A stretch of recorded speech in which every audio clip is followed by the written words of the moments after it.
In this video we're going to look at the red tag grading syllabus and the upper body techniques required for that grade. We have 4 different techniques to go through within this grade. First one is going to be an upset fingertip thrust done in walking stance, Dweejibun, Songkut, Najunde, Tulgi. With this technique, starting from Naranchi Musogi, so the midpoint of our walking stance, what we do is we extend the one hand forwards to where the technique is going to be ending up, so just below the belt, so lower abdomen.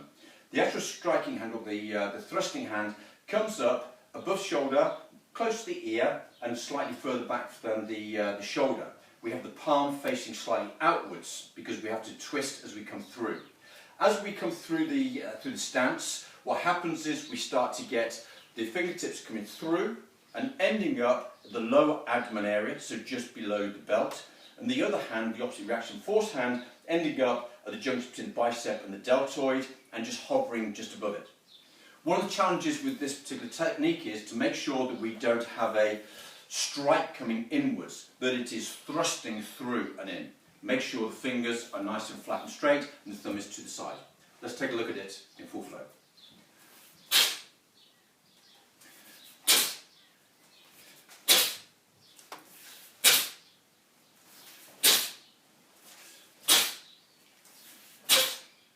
Sideways view.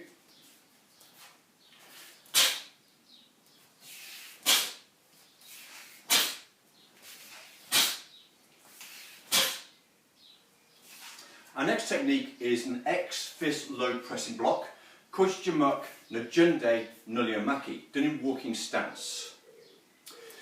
With this technique, again, going from the midway point of our walking stance, we need to look at the fists being around about chest height, outside of shoulder line, palms facing downwards. As we come through and down to the end of the stance, what happens is they descend downwards into an X, so again, it is lower abdomen below the belt. We need to look at the front leg, the hand is underneath and it's crossed at the wrists in this position. This is to defend against a kick coming to my low section here. So let's look at it in full flow.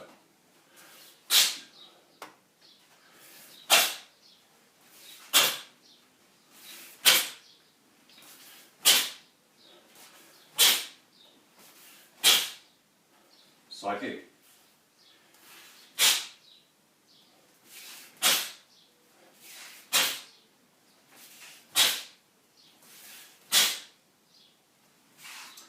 Our third technique is going to be a W-shaped forearm block in stamping motion, in sitting stance. So this would be Anasogi, San, Palmok, Maki. Now the term San in this does not mean W-shaped. It actually means, if we translate it, mountain, because we look at the hands being in this position and representing the mountains. So let's look at how we go through this, and particularly from the pattern and how we come into this move to start with. So within the pattern, we take A, we've got ourselves in this position with our elbows out to the side with a twin elbow strike. What we need to look at doing at this point is we lift the knee up, and the lift the knee up with the knee joint at about 110 degrees. At the same time, we rotate the arms backwards and the body backwards. So there is no movement in the arms, but it's the rotation of the core, the torso, as we come in. What then happens is we then do a rotation, a hard rotation on my supporting leg, which then brings me through and into the Sanmaki. So this is to defend against a high technique coming to my head, and from here, coming through and then deflecting that technique. We can do it either one-sided or two-sided. So this one coming in, this one going the other way. However, primarily, it is just for the one attack coming one way. When we're delivering this in line work, then we need to understand how to deliver that in the line work. So we would go back into a walking stance to start with. As we come forward, my front foot is pointing straight forward. So this makes it quite easy.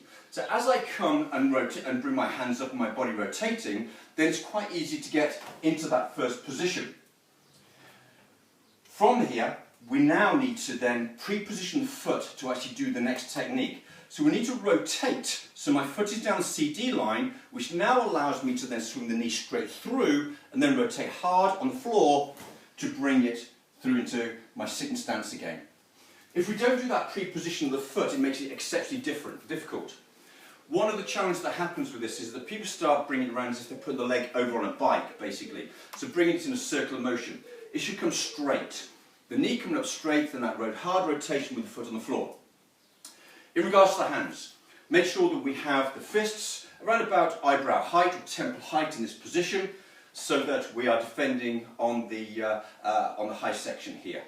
So let's look at it in full flow in the line work.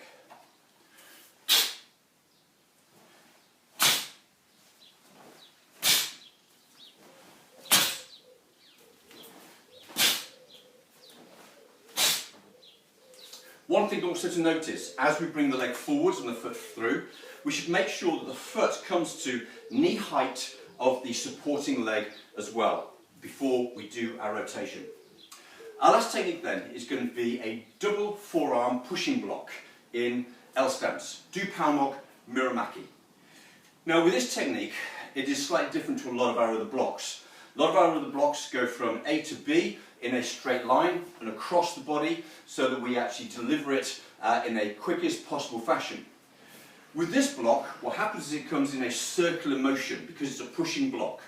So the pushing block to the low section. So as we come from a neutral position here, the arms go up to just over shoulder height, back to my rear chest line, then it starts to rotate through and down.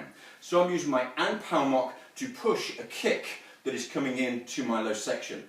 So one more time just to reiterate that. So from my neutral position, as I start to move, the hands go up, my palms facing downwards, then it rotates and comes down into my low position here. Very similar to Do Palmok Maki in regards to here with my little finger of my fist being behind the elbow joint here. So again, we need to make sure that we are in this position here again so that we keep half facing.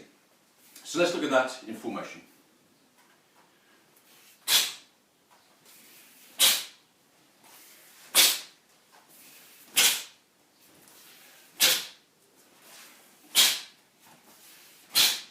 Sideways view.